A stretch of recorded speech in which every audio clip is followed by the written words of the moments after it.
see if the old eyeballs work still. Yeah, we're good. Oh boy. Are you okay? Here, 1 second, let me. That is so much worse. Too much.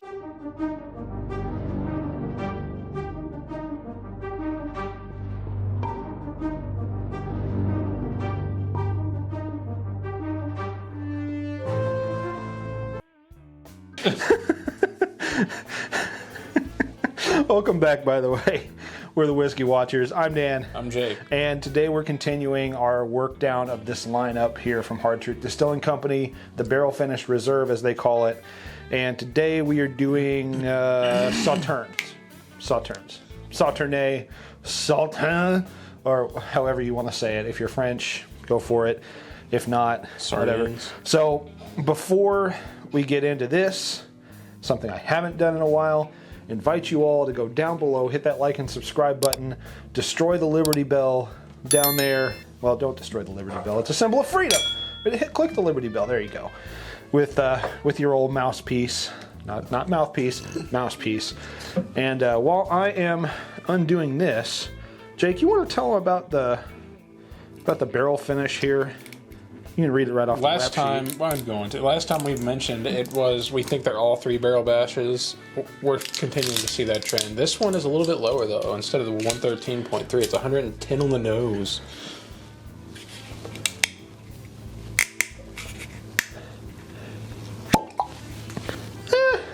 I think the last one was the last one was a little deeper. It was. Anyway. It's a custom, yeah, so it's the RW1 mash bill again. Making it Sauternes is a French sweet white wine made in the Graves region of Bordeaux, France. The wine is compared to Semillon Sauvignon Blanc and Muscadelle grapes. Sounds Italian. You're reading French words in an Italian accent. I'm so proud of you. Thank you. Defending all of Europe here. Please talk more about how you hate both Europe and bicycles. Okay, Ron Swanson. Oh, goodness gracious. So, the wine's composed of Semillon Sauvignon Blanc and Muscadelle grapes, like he said, that are affected by a type of noble rot, which causes grapes to partially raisin and creates a unique sweet dessert wine. The wine is often rested in French oak barrels for 5+ years. So with the original PX sherry, we were looking at sherry that had been there upwards of around 12 years. This is a Sauternes, which rests for about 5 years. So on this one, I'm expecting a lot of sweetness, a lot of desserty notes, a lot of like dessert grapes, like raisin-esque kind of things. Raisin pie.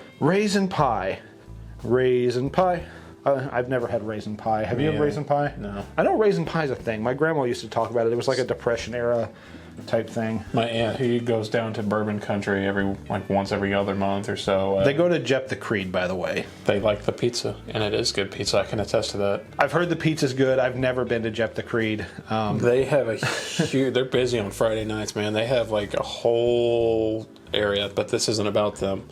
Yep. Anyway, she made a bourbon pecan pie, and it was pretty good. Pretty tasty. You could really get the bourbon in it. All right. So let's get on the nose on this one. Yeah, a lot of sweet, desserty, bright, sweet grape. Welch's white grape juice. Are we on the Welch's grape juice train again? We might be. Yeah, this is very sweet, very up forward with the sweetness. The rye whiskey comes through, but it's not as apparent as it was with the PX sherry, I think. No, I don't think so. It's there, but it's a hint of there. All right, so before we taste, color check. Again, this is a lighter amber. I was about to say, this one seems a little bit lighter. But you are dealing with generally a more, I don't want to say clear wine or a white wine. I believe Sauternes is a white wine. I need to do more research on that. But yeah, Sauternes, I believe, is a white dessert wine. But yeah. Like country wine. It's very, very close to some other type of wine. Country boy Sauternes wine, tell you what. Anyway, cheers, bud. Cheers. There's raisins in it.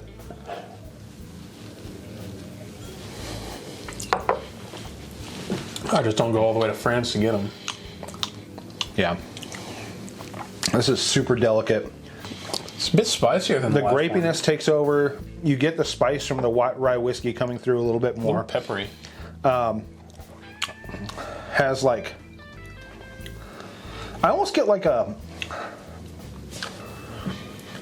like, have you ever had like puff pastry or like a, I'm trying to think of a dessert you might have had that uses puff pastry.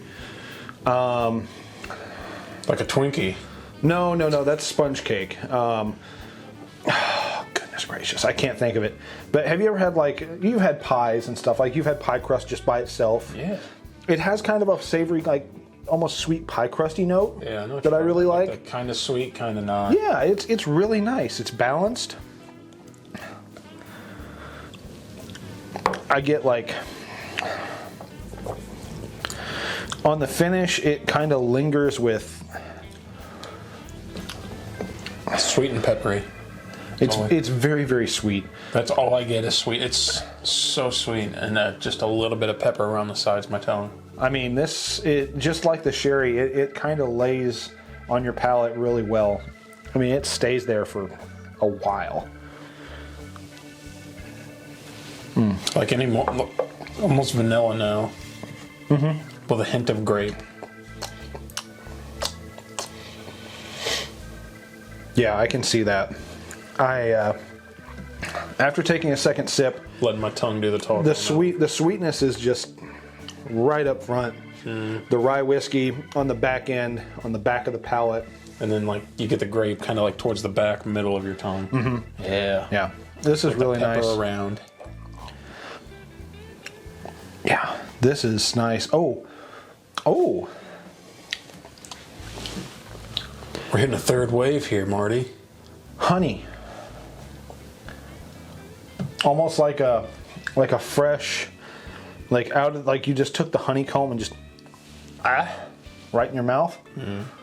I get that kind of on the back end, like very fresh, refreshing honey. Or maybe like honeysuckle. But either way, it's very nice. I like this. So, again, 3-barrel batch, very small, very limited. If you're in Indiana, you probably have more of a chance of picking one of these up than any other of the distribution states right now. Especially if you live near the middle of Indiana. Yeah, if you live near the middle of Indiana, just go to Brown County and grab yourself one, or have them at the bar if you're not comfortable with a $100 price point. Again, all of these samples here, I'm going to mention it in every video, were sent to us by Hard Truth for review, and we want to thank them for sponsoring each and every one of these videos.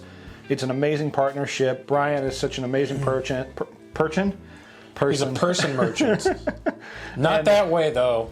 And their advertising, media team, everyone, we've met basically everyone up there at this point. Yeah. And they have all been so welcoming, inviting, and willing to work with us, and we want to thank them, and we wish to continue that relationship in the future. So, if you're in Brown County, go to the distillery, grab yourself a bottle, or grab a pour if you are kind of offset by the $100 price tag. Otherwise, try and find yourself a bottle, pick it up. It'll be a fun one to share with your friends, family, relatives, and everything else this Christmas holiday season. And if you have somebody who doesn't like whiskey, don't they have Quaffon Brewing there? They do have a brewery there. So, Quaffon Brewing Company is there. We also have a lot of other spirits. We have toasted coconut rum, all of the creams, so maple... The peanut butter brittle bourbon cream. Yeah, the peanut brittle bourbon cream. Holiday drink. I'm going to have to pick one up soon. Toasted coconut rum cream. We have the maple bourbon cream. I mean, we have such an extensive line of products, not just a lot of rye whiskeys, but there's a lot of rye whiskeys. There is a lot of rye whiskey, a lot of delicious rye whiskey being made in Brown County, and soon, bourbon. And you know that if I'm saying it's good rye whiskey, because I don't like rye whiskey. He doesn't like rye whiskey. So anyway, again, thank you for joining us. Reminder, go down below, hit that like and subscribe button. Hit that notification bell. That was a good one, by the way. That was a really good one. And that wasn't. You always get the double tap. I do. Clink, clink. Yeah. I can't do it as well as you. But, oh, God. Sharp. Anyway, thank you for joining us. Remember to share a pour with your friends and family because just like the movies, Memories don't make themselves. you're damn right, bud. Cheers. Cheers. That was a good one.